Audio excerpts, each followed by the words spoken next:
আসসালামু আলাইকুম। কেমন আছেন সবাই? আশা করি ভালো আছেন। দ্য ট্রাবল শুটারের পক্ষ থেকে আপনাদেরকে স্বাগতম।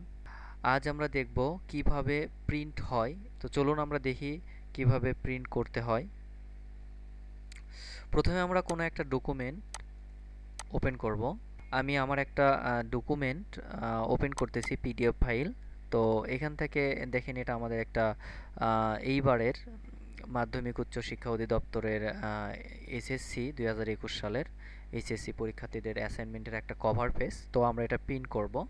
তো এটা পিন করার জন্য প্রথমে আমাদের যেটা করতে হচ্ছে সেটা হলো কিবোর্ড থেকে আমরা প্রেস করব কন্ট্রোল পি, অথবা এদিকে লক্ষ্য করুন, এই যে আমাদের এখানে প্রিন্টারে কিন্তু একটা চিহ্ন, এখানে কিন্তু সিম্বল আমরা দেখতে পাচ্ছি।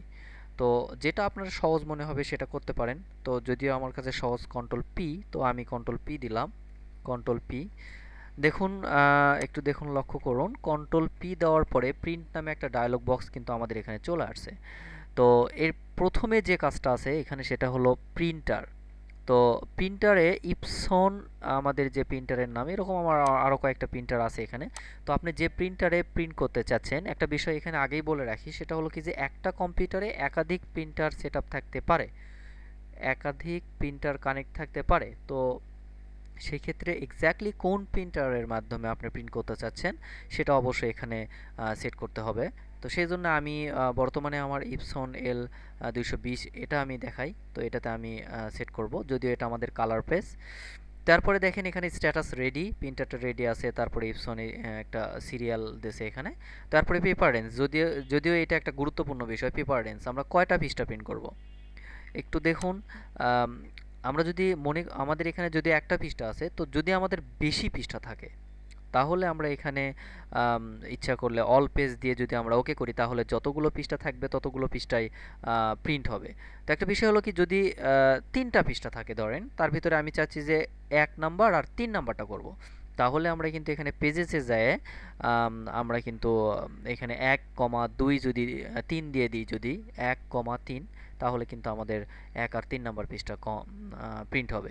এরপরে আছে এরপরে আছে যদি আমরা যে পৃষ্ঠাতে বর্তমান আছি সেই পৃষ্ঠাটাতে যদি আমরা দিতে চাই, তাহলে কারেন্ট পেজ।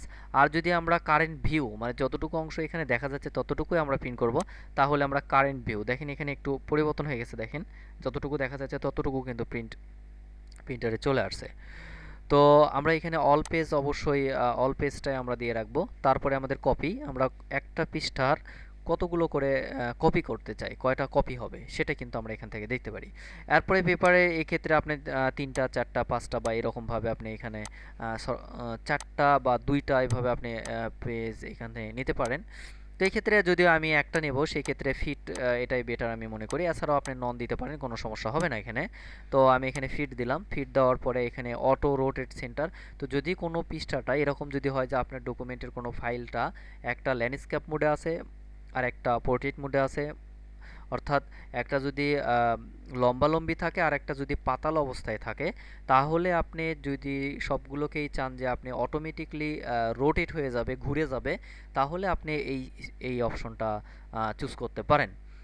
এছাড়া এরপরে আমাদের প্রিন্ট ফাইলটা এখানে আর তেমন গুরুত্বপূর্ণ কিছু নাই। তো এরপর আমরা চলে যাই প্রপার্টিস। এখানে যদিও অতটা গুরুত্বপূর্ণ কাজ থাকে না, তবে যাদের প্রিন্টারটা কালার প্রিন্টার, তারা ইচ্ছা করলে কালার পৃষ্ঠাটা কালারও প্রিন্ট করতে পারে এবং সাদা কালো প্রিন্ট করতে পারে। তো যদি কেউ মনে করে যে আমি সাদা কালো প্রিন্টার করব, তাহলে এখানে গ্রে স্কেল। আর যদি কয় যে কালারই প্রিন্ট, তাহলে ডিফল্টভাবে যদিও কালার প্রিন্টারে কালার দেওয়া থাকে, তো সেক্ষেত্রে কালারই যদি আমরা ওকে করে, এরপরে যদি আমরা এখানে ওকে করি, আমাদের কিন্তু মোটামুটি যে কাজগুলো করা দরকার ছিল সেটা কিন্তু আমাদের কমপ্লিট হয়ে গেছে। তো এই ক্ষেত্রে আমরা কিন্তু এখানে দেখতে পাচ্ছি আমাদের সব কাজ কমপ্লিট। তো আমরা এখন এখানে ওকে করব এবং দেখব কিভাবে প্রিন্ট হয়। চলুন দেখা যাক।